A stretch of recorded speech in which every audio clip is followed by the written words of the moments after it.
Hi guys, welcome back to my channel. It's the new year, so we're gonna start off with some book recommendations I think you should read this year. And I have a pile here of 5 books that I think you should read in 2022. I think one of them is part of a series and that's it. The rest are standalones. So that should be some good news for you. Honest, not everybody wants to read a series. Like, that's not really everyone's cup of tea. Don't forget to hit the like button and hit subscribe if you want to see more videos like this. I post vlogs, book recommendations, and really just like life stuff, like nothing really specific. This is our stack of books that you are definitely going to listen to me and that you are definitely going to read. Yay! This is a spoiler-free zone, so if I say something that kind of sounds like a spoiler, I assure you it is not. Legit, I'm just like recapping the synopsis and like just some facts that's not in the synopsis but also aren't spoilers. So once again, this is a spoiler-free zone, so let's get into it. Book number 1 that I think you should read, I'm just gonna get it off the bat. I'm just gonna say it first. Crave by Tracy Wolff. For some reason, this book got so much hate when it first came out. For why? Like, they were judging it by the cover. This was definitely a book people judged by the cover. Because they were like, vampire story that looks like this. It's a Twilight remake. It's not. It's nothing of the sort. Like, it's literally so different from Twilight. It's actually... okay. Well, there's some similarities. It doesn't even matter because it's a completely different storyline. And here's why. We follow our main character, her name is Grace, and her parents unfortunately end up in a car accident and they both pass away, very sad. And she has no other family other than her uncle who like lives in Alaska and he's the headmaster of this boarding school. So she just goes with her uncle. And everything goes downhill from there. Like, she goes from a completely normal life to not a normal life. And this is the only book in this pile that is part of a series. This is part of a 4-book series, actually.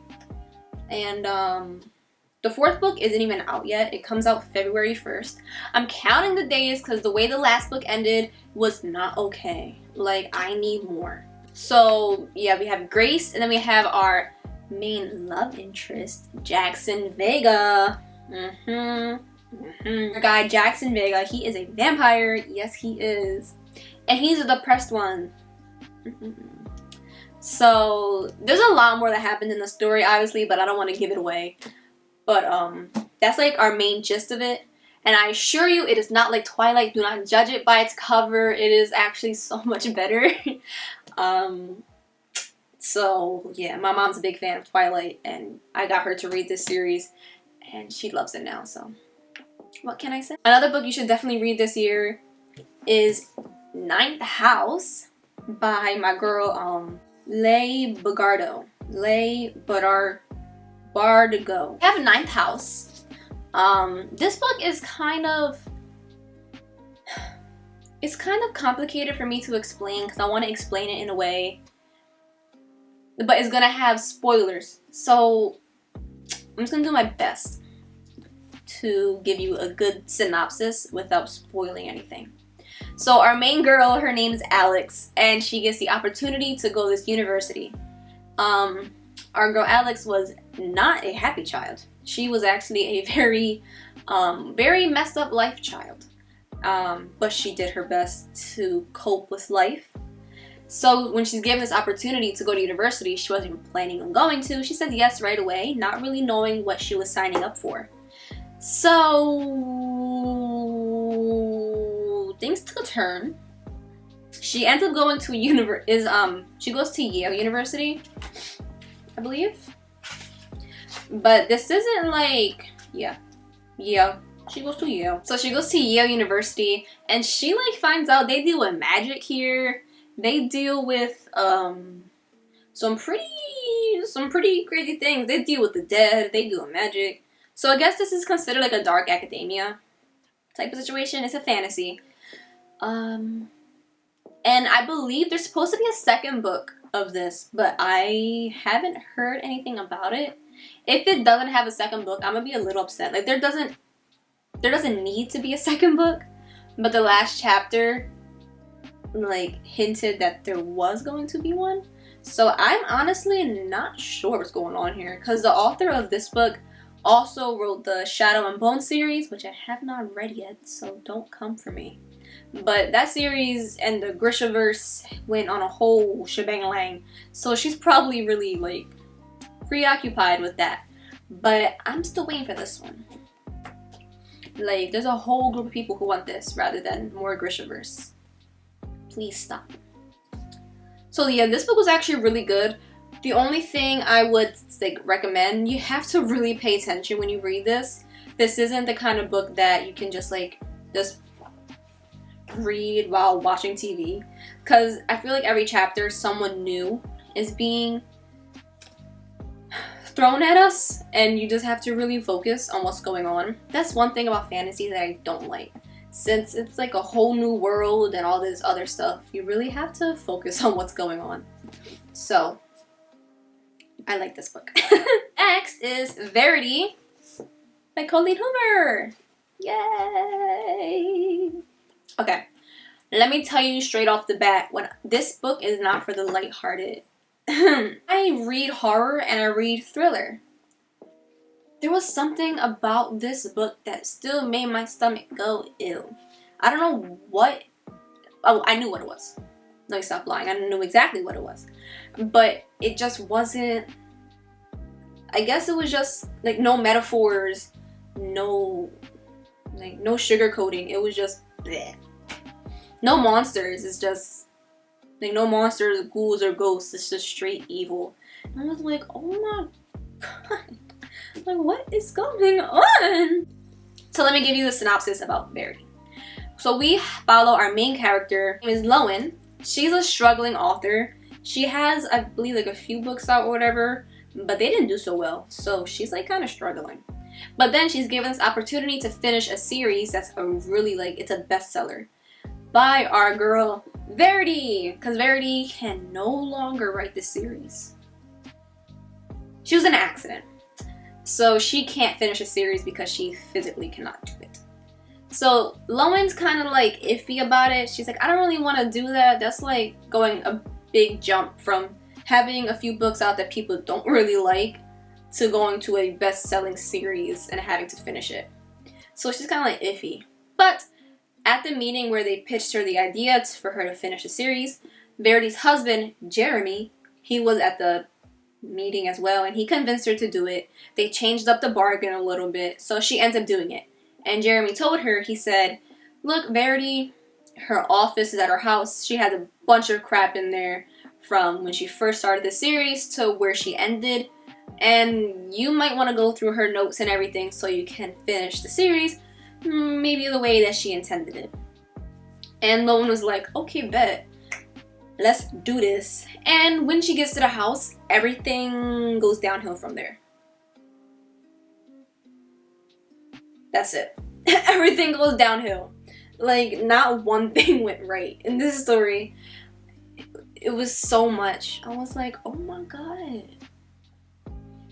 Oh my god. I loved it. If you love thrillers and stuff like that, you would definitely love this book, because I was shocked.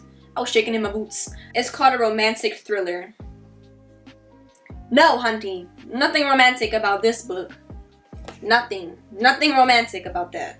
No, definitely not. Next book on this list, it is not new whatsoever. It is actually very much old. It's Misery by Stephen King.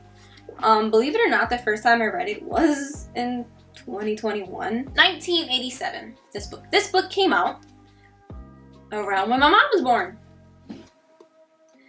Book is like 30 years old and I just read it. I haven't even watched the movie, which I'm going to soon, because this book was actually really good and I want to see how it looks. I want to see if the people look the same in the book than they do in my head. I hate when they look different and it catches me so off guard. And I'm like, ew, you don't look like that. Why do you look like that? This book is another book about an author.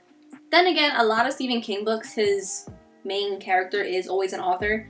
I feel like he places himself in a lot of his books, but we're not going to talk about that. So our main character's name is Paul, like I said, best-selling author. He gets in an accident, and that's not funny, I'm sorry. He gets in like a car accident, and he becomes unconscious. And then he wakes up in this random lady's house, and he's shocked. He doesn't know what's going on. He has like a broken foot. He's broken bones. Don't know where he's at. Come to find out, he's at this girl named Annie's house. Annie. She's not no normal woman. No, she is not. Because she could have taken him to like a hospital or something, right? No, she found him, brought him to her house, imprisoned him, and said, listen, Paul, you, my dear friend, wrote this series that I love. And in this series that Paul wrote, the main character is Misery. That's where the name is from. Ironic that that's her name. And it brought him nothing but misery. Damn. And he's like, listen, I don't like how you ended my series. You're gonna write me a new one.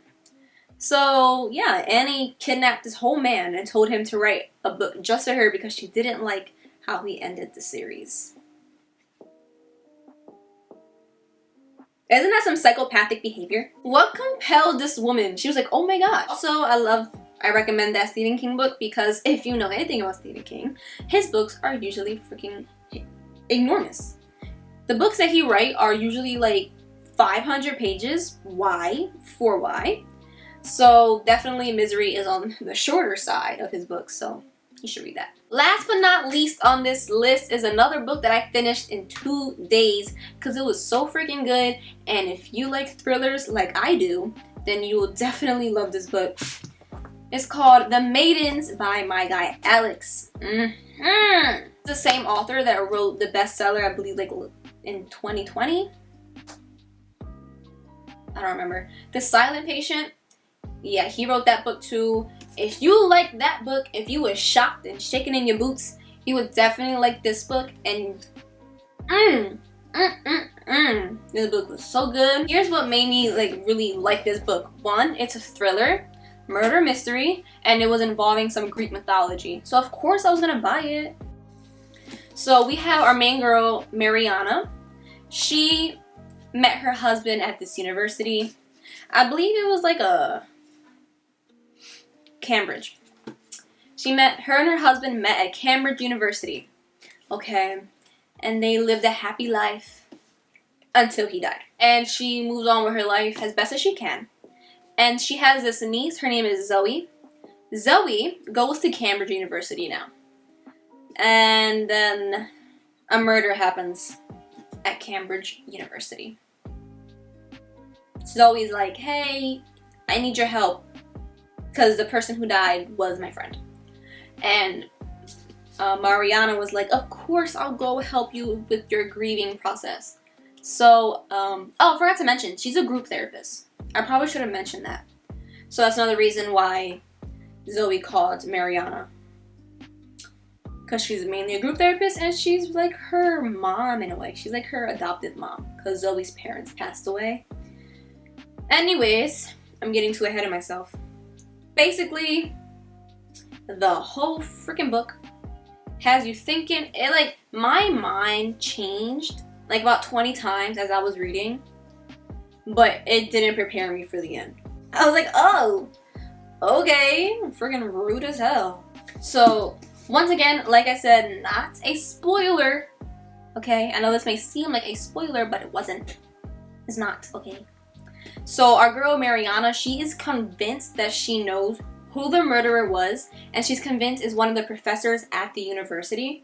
So she becomes like disgustingly obsessed with finding out, with like trying to prove it was him. Like when I say obsessed, I mean obsessed. Mariana, her whole thought process is, I know who did it. Like, why is no one listening to me? I know who did it. And everyone around her is like, shut up. Like, literally reading Misery, Verity, and then the Maidens, they all involve people just being crazy. Like, why are you all so crazy? Like, you guys are cuckoo maloo. So that was it with my books that you should read for 2022. Obviously, they were all like fiction and thriller, except for Crave. Crave and Ninth House were not thriller at all, but they were they're fun reads for me anyway. I'm excited for you guys to read these and enjoy your 2022 year of reading. And let me know what books I should read for 2022. I have a list halfway started with series that I want to read this year and some standalones I'm excited to be releasing this year. So let me know in the comments if there's any books that you think I should read, you think I would like based on the list of books that I've showed you so far. And just let me know how it goes. Bye guys, thank you so much for watching. And that's really about it. Bye. See you next time.